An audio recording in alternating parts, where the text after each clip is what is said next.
Dementia is now the leading cause of death in Australia. In fact, it's overtaking heart disease.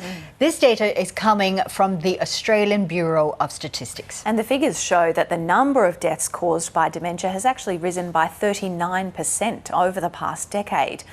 Earlier, we spoke to the director of the Ageing Futures Institute at the University of New South Wales, Kaarin Anstey, who says the rise in cases of dementia is being driven by several factors. The main one is that we have population ageing, and most people die of dementia when they're very old, so in their 80s and 90s.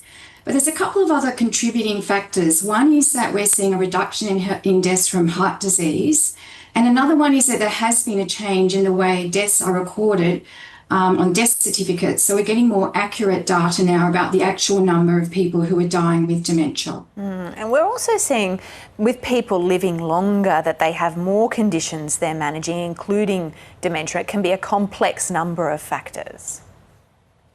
Yes, that's right. We're seeing people living longer with chronic diseases because we have better treatments. So, like I said, we're seeing people living longer with heart disease, people surviving cancer. So people are surviving into old age, but we're not seeing that compression of morbidity. We're seeing they're living with a number of chronic conditions. While we all age, how preventable is dementia? What can be done to reduce the risks?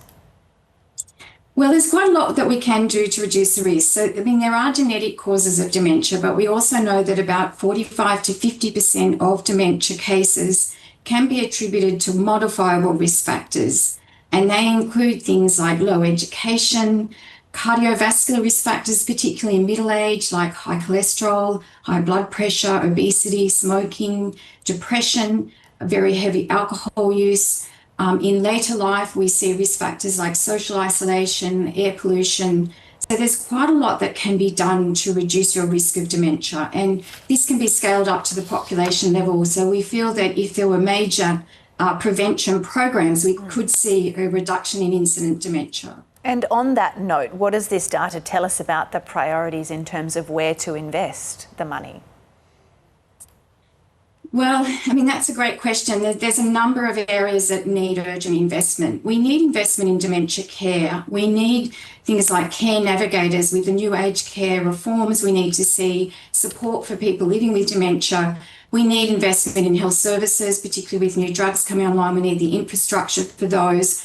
But we also need to really focus on prevention, and that needs to be really a whole of government approach, because prevention of dementia needs to take a life course approach. We need to build healthy brains in children. We need to have healthy food, physical activity. There needs to be more education of healthcare professionals, and the risk reduction needs to be much more prominent in our public health sort of thinking. So we hear about, skin cancer prevention, we hear about heart disease prevention, but dementia prevention hasn't really made it into that level of sort of public consciousness. So we really need a big boost in public awareness and investment in prevention of dementia.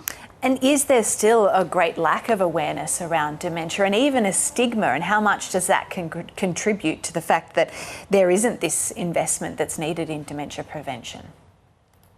Yes, there actually is a lack of awareness in the Australian community. So the Australian Institute of Health and Welfare has conducted a survey to find out how much the public actually know about dementia and whether they can recognise the main risk factors. And there's still an alarming number of people who think dementia is a normal part of ageing. And there's a lot that we need to do to destigmatise it, just educate people about dementia, that it's a brain disease, and what can be done to prevent it, and then the upcoming treatments as well. The problem with the stigma is it prevents people from seeking help early and getting the care and support that they need, and the time to make important decisions about their life.